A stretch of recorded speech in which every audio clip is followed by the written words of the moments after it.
안녕하세요. 복음을 듣는 자리, 복음자리에 오신 여러분을 축복합니다.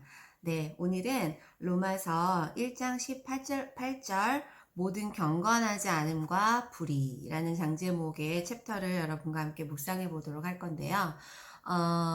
제가 말씀드린 대로 로마서 1장 18절부터 3장 18절까지는 죄에 대해서 이야기한다고 했었잖아요. 오늘 드디어 죄에 대해서 이야기합니다. 죄를 이야기하는데 왜 이렇게 여러분과 이렇게 제가 기대가 되죠? 성경에서 죄를 이야기하는 것은 죄를 해결하신 예수 그리스도를 이야기하기 위함이다 라고 말씀드린 것처럼 우리가 이렇게 세상에서 죄하면은 우리는 이렇게 눌릴 수밖에 없고 약간 이렇게 숨고 싶고 그런 이미지를 연상시킬 수밖에 없지만 정말 성경에서 죄가 무엇인지 알고 그 죄를 해결하신 예수 그리스도를 우리가 묵상할 때 정말 우리의 심령 가운데 기쁨이 솟아날 수밖에 없어요, 여러분. 그래서 제가 이렇게 너무 기대되는 것 같아요. 오늘 그래서 1장 18절부터 여러분과 함께 읽어보도록 하겠습니다. 하나님의 진노가 불의로 진리를 막는 사람들의 모든 경건하지 않음과 불의에 대하여 하늘로부터 나타났다니. 하나님의 진노가 하늘로부터 나타났는데 두 가지에 대해서예요. 불의로 진리를 막는 사람들의 모든 경건하지 않음, 그리고 불의. 하나님의 의를 이야기하면서 의의 반대는 불의잖아요. 불의는 죄라고 할 수 있어요. 죄가 사실 어디서부터 시작됐는지 여러분 생각해 본 적 있으세요? 성경에서 죄에 대해서 굉장히 명확하게 이야기하고 있어요. 일단 모든 경건하지 않음 이 단어를 영어 성경에서 찾아보면요, 여러분 godlessness예요. godlessness. 그러니까 하나님이 없는 것. 이것이 죄라는 거예요. 네. 그럼 우리는 하나님과 함께 연합되어 있을 때는 완전한 의였어요. 그리고 그것이 지금 예수 그리스도로 회복되어서 우리가 완전한 의인이 된 거예요, 여러분. 진리가 말하는 죄인과 의인이 어떤 것인지 여러분 안에 명확하게 밝혀지기를 원합니다. 죄인. 그래서 모든 경건하지 않음, godlessness. 되게 재밌죠? 영어로 이해하시니까 더 쉽겠죠? 하나님이 없는 것은 경건하지 않음과 불의. 그것이 곧 불의고, 이것 때문에 하나님의 진노가 하늘로부터 임했다라고 이제 지금 성경에서 말하고 있어요. 여러분, 하나님은 벌 주시는 하나님도 아니고 화내시는 하나님도 아니고 우리가 이렇게 많이 듣고 있잖아요. 하나님은 사랑이시거든요. 그런데 하나님의 진노가 나타났다고 한다면 우리가 죄지어서 하나님 벌 주시나 봐 이렇게 생각하는 것이 아니라 그 진노라는 것도 하나님의 사랑인 거예요. 우리가 사랑하는 자녀를 훈육하고 혼을 내고 가르치듯이 가르칠 때 어조가 화내면서 엄격하게 얘기할 수도 있는 거잖아요. 그렇처럼 하나님의 진노가 하나님의 사랑이라고 생각하셔야 돼요. 우리가, 나와 상관없는 사람인데 저 사람한테 화가 나나요? 그렇지 않잖아요. 내가 사랑했던 사람, 내가 아끼는 사람, 내가 기대했던 사람, 나라고 생각했던 사람, 어떻게 내 울타리 아니라고 생각했던 사람에게 화를 내고, 이렇게, 배신감도 느끼고, 속상한 마음이 있는 것처럼 하나님도 그러신 거예요. 우리가 하나님과 같지 않은 불의한 것들이 불의한 것들을 저지를 때마다 하나님의 진노하실 수밖에 없었던 거죠. 네. 19절. 이는 하나님을 알만한 것이 그들 속에 보임이라. 하나님께서 이를 그들에게 보이셨느니라. 여러분 이거 무슨 말씀인지 아시겠어요? 이게 뭐냐면 창세기 2장 7절을 한번 찾아볼게요. 여러분하고 같이. 여러분 성경 같이 보시고 계시죠? 창세기 2장 7절에 보면은 하나님이 이제 에덴 동산에서 인간을 창조하신 그 장면이라고. 여호와 하나님이 땅의 흙으로 사람을 지으시고 생기를 그 코에 불어넣으시니 사람이 생명이 되니라. 이런 말씀이 있어요. 정말 위대한 말씀이시죠. 흙이었던 우리 티끌인 우리가 하나님께서 그 코에 생기를 넣으시고 생기는 루아 루아흐라고 해서 하나님의 영을 말해요, 여러분. 흙을 지으시고 그 속에 하나님께서 생기를 넣으시니까 우리가 비로소 사람이 생명이 됐다고 했어요. soul being. 이것도 영어죠. 오늘 영어를 좀 많이 말씀을 드리게 되는데 soul being. 영적인 존재. 예, 우리가 티끌이었는데 하나님께서 영을 불어 넣어 주심으로 해서 우리가 영적인 존재가 된 거예요, 여러분.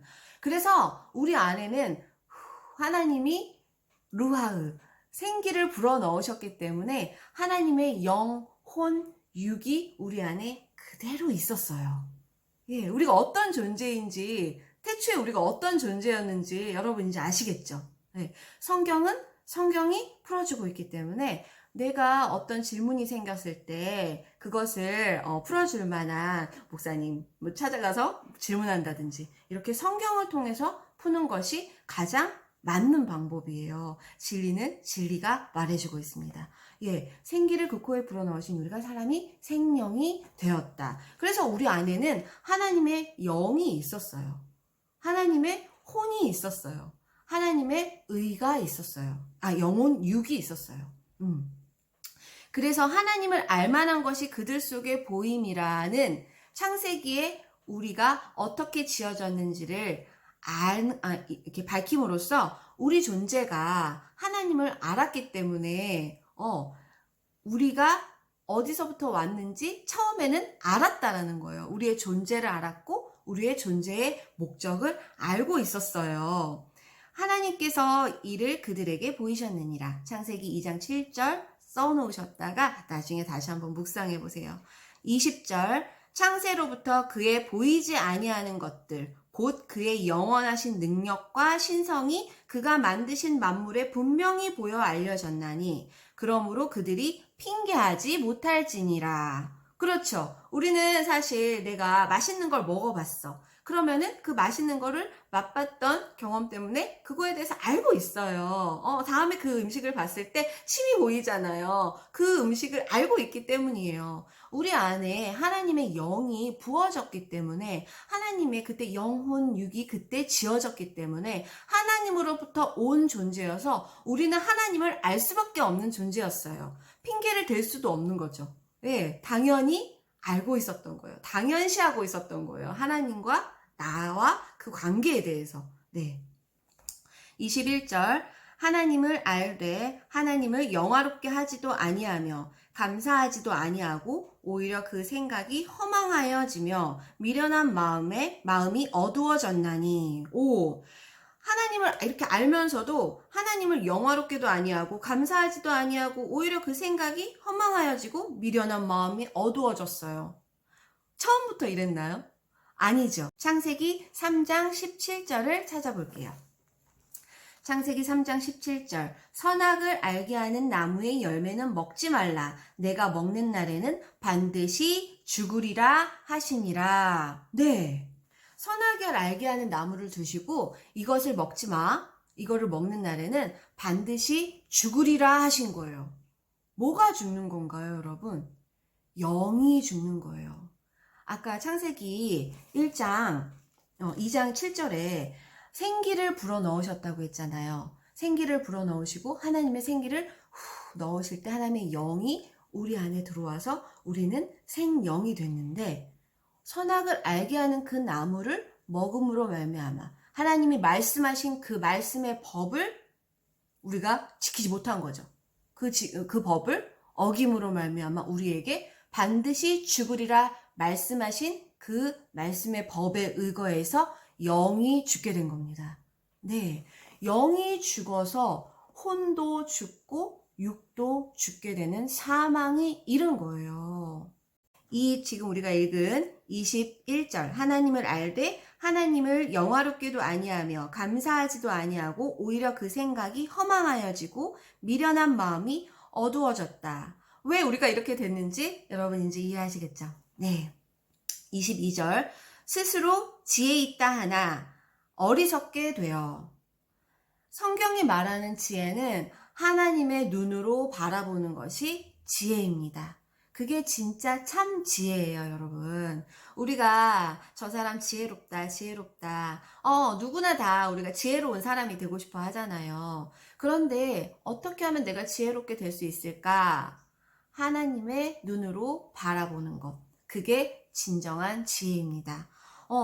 하나님과 내가 연합이 돼서 하나님과 하나가 돼 있을 때, 완전한 하나님이 지으신 그 원형으로 내가 에덴 동산을 살 때는 하나님의 지혜가 내 안에 그대로 있었어요. 하나님의 영이 내 안에 부음받아서 하나님의 혼, 나의 하나님의 생각, 하나님의 감정, 하나님의 의지가 내 안에 가득했기 때문에 하나님의 지혜가, 하나님의 눈으로 바라보는 그 지혜가 내 안에 가득할 수밖에 없었는데, 선악을 알게 하는 나무를 먹으면 반드시 죽으리라 말씀하신 하나님의 그 법에 의거해서 선악과를 먹고 내 영이 죽으니까 나는 이제 더 이상 지혜로울 수 있는 사람이 아닌 거예요. 죄인에게는 지혜가 올 수가 없는 거예요. 그래서 스스로 지혜 있다 하지만 어리석게 될 수밖에 없는 존재가 돼버린 거예요. 그게 죄인의 운명인 거죠, 여러분. 네. 23절. 썩어지지 아니하는 하나님의 영광을 썩어질 사람과 새와 짐승과 기어다니는 동물의 모양의 우상으로 바꾸었느니라.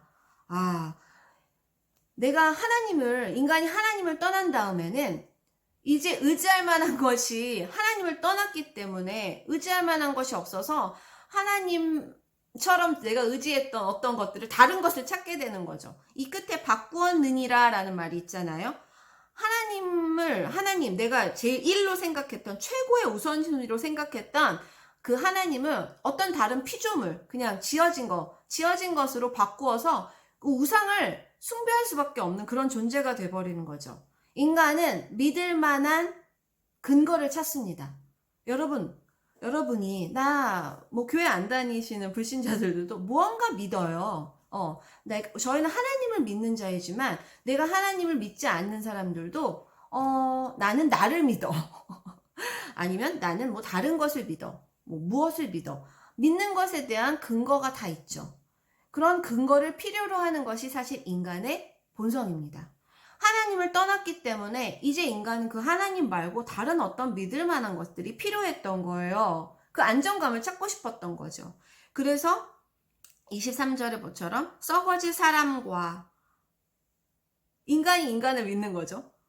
새와 짐승과 기어다니는 동물 모양의 우상으로 바꾸었느니라. 네, 오늘날에는 이런 어떤 우상이라는 개념이 여러분 형상이 아닌 경우가 훨씬 더 많은 것 같아요. 예전에는 우상 숭배하면 어떤 신상, 이렇게 눈에 보이는 어떤 것들이 있고 그랬지만 요즘에는 하나님보다 우월한 어떤 것들이 내 우선순위가 하나님이 아니라 그 다른 것이 올 때 그 모든 것이 다 우상이거든요. 가장 오늘날의 우상인 것은 여러분 어떻게 보면 나 자신인 것 같아요. 나 자신의 생각을 믿고 내가 맞다고 생각하는 대로 가고 내가 추구하는 것, 나의 어떤 욕구, 나의 욕심, 나의 정욕을 채우기 위한 내 목표, 내 꿈, 이런 것들을 이야기하면서 그것을 향해서 내가 바로 가고 있는지 방향, 향방 없이 그냥 가게 되는 거죠, 사실은. 이렇게 오늘날의 우상이 아닌가라는 그런 생각이 듭니다. 24절. 그러므로 하나님께서 그들을 마음의 정욕대로 더러움에 내버려 두사 그들의 몸을 서로 욕되게 하셨으니, 25절. 이는 그들이 하나님의 진리를 거짓 것으로 바꾸어 피조물을 조물주보다 더 경배하고 섬김이라. 주는 곧 영원히 찬송할 이시로다. 아멘. 네, 하나님은 곧 찬송할 이시로다. 하나님께만 영광을 돌려야 되는데 하나님 이외의 것으로 피조물을 조물주보다 더 경배하고 섬기게 되는 거예요. 네, 이런 상황들이 사실 오늘날에도 너무나도 비일비재하게 일어나고 있죠. 이러는 줄도 모르고 사실 우리가 삶 가운데 내가 하나님 이외에 다른 어떤 것을 더 중요하게 생각하고 있지 않나, 더 섬기고 있지 않나 라는 것을 비춰봐야 할 것 같아요. 26절 이 때문에 하나님께서 그들을 부끄러운 욕심에 내버려 두셨으니 곧 그들의 여자들도 순리대로 쓸 것을 바꾸어 영리로 쓰며 27절 그와 같이 남자들도 순리대로 여자 쓰기를 버리고 서로 향하여 음욕이 부릴 듯하네 남자가 남자와 더불어 부끄러운 일을 행하여 그들의 그릇 때문에 상당한 보응을 그들 자신이 받았느니라 라고 말하고 있죠. 네. 동성애에 대한 이제 성경에 대한 그 말씀인데 이 26절, 27절은 사실 우리가 18절 제일 처음에 읽었던 불의로 진리를 막는 사람들의 모든 경건하지 않음이 나타나는 어떤 현상들이죠. 네. 지금 우리가 죄에 대해서 이야기하고 있어요. 모든 경건하지 않음, 아까 영어대로 godlessness, 하나님을 떠나 있는 것 자체가 죄인데 그것이 죄인이고 그로부터 발생되는 모든 우리 삶에 나타나는 것들이 다 죄예요, 여러분. 우리나라에서는 사실 죄라고 하면 뭐 이렇게 살인을 저지르고 강도 뭐 이렇게 어떤 것들을 저질러서 감옥에 가야 그것이 죄라고 이제 사회적으로 법을 정하고 있잖아요. 그런데 이거는 사실 상대적인 것 같아요. 다른 나라에서는 뭐 좋은 풍습이라든지 우리나라 사회에서는 용납될 수 없는 어떤 그런 것들이 합법인 나라들도 있잖아요. 그래서 이런 것들 죄이다 죄가 아니다를 얘기하기에 인간의 규범 안에서는 죄를 명확하게 밝힐 수가 없어요.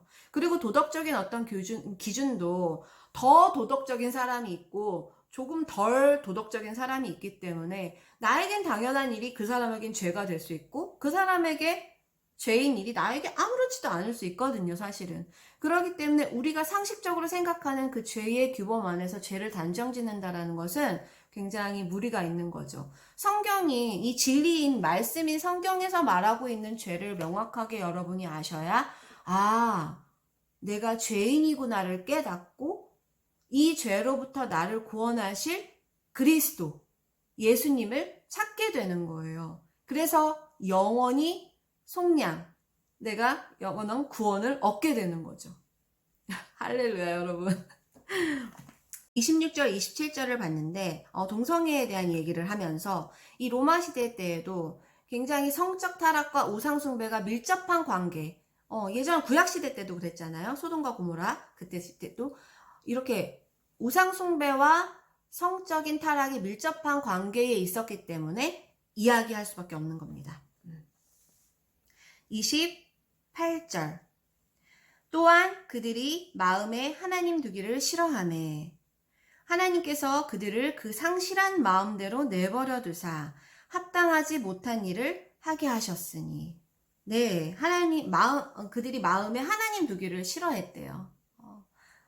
하나님 두기를 싫어했대요. 여러분 마음에 하나님 두기를 즐겨 하십니까? 네, 주야로 말씀을 묵상하십니까? 하나님이신 이 말씀을 늘 가까이 하고 싶은 마음이 있으신가요?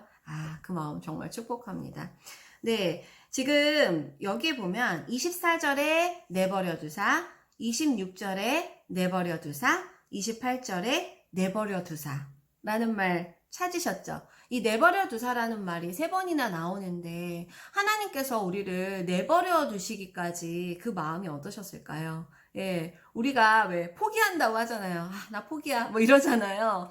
내가 그 사람에 대해서 사랑하는 마음 때문에 기대하고 안타까운 마음 이런 것들이 있다가 내 마음을 몰라줄 때 우리가 포기한다라고 이렇게 표현하기도 하는데 하나님이 내버려 두실 수밖에 없었던 그 하나님의 마음을 우리가 묵상해 봤으면 좋겠어요. 네. 이 내버려 두시는 것이 우리한테는 제일 큰 저주였죠. 네.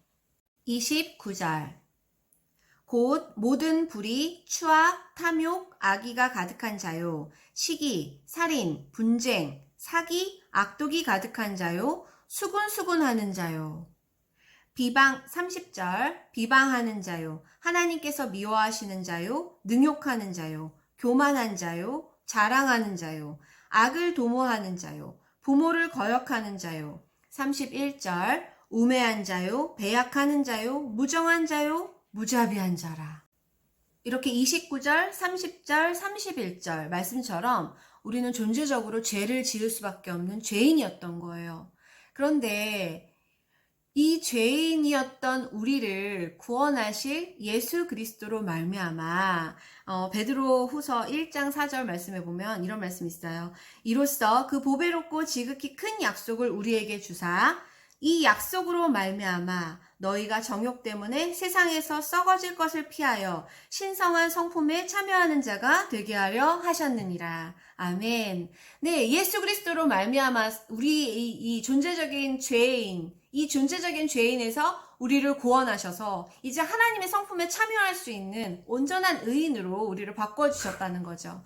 하나님은 자비하시니 우리도 자비하고, 하나님은 신실하시니 우리도 신실한 자가, 그리고 또 하나님은 거룩하시잖아요. 그래서 우리도 거룩한 자가 될 수 있는 거예요. 32절 그들이 이 같은 일을 행하는 자는 사형에 해당한다고 하나님께서 정하심을 알고도 자기들만 행할 뿐 아니라 또한 그런 일을 행하는 자들을 옳다 하느니라. 네, 선악을 알게 하는 나무를 먹으면 반드시 죽으리라 말씀하신 하나님의 그 말씀의 법을 알고 있으면서도 이렇게 죄를 저지른 거죠. 그리고 또 그런 자기만 저지를 뿐만 아니라 그런 일을 행하는 자들도 그럴 수 있어, 그럴 수 있지, 이렇게 그런 일을 행하는 자들을 옳다 하느니라. 이렇게 우리가 오늘은 모든 경건하지 않음과 불의라는 챕터를 여러분과 함께 묵상해 봤는데, 이게 우리의 다 죄인들의 모습이고 오늘날 또 하나님을 알기 전에 우리의 모습이 아니었을까라는 생각이 듭니다. 너무나도 은혜이고 감사한 것은 하나님께서 십자가에서 이루신 그 모든 것, 예수님을 이 땅 가운데 보내셔서 십자가의 그 죽음과 부활로 말미암아 존재적으로 죄인일 수밖에 없었던 우리를 의인으로 만들어주신, 하나님의 자녀로 삼아주신 그 모든 것이 그 은혜인 것, 그 일이 정말 우리에게는 이 죄를, 우리가 성경에서 말하는 죄를 읽고도 너무나 감사할 수밖에 없고 너무나 정말 흥분할 수밖에 없고 하나님께 영광 돌릴 수밖에 없는 그 이유인 것 같아요. 그 십자가의 사건이. 여러분, 오늘도 이 하나님의 은혜를 묵상하시면서 너무 감사하고 기쁘고 평안한 하루 보내시기 바랍니다. 감사합니다.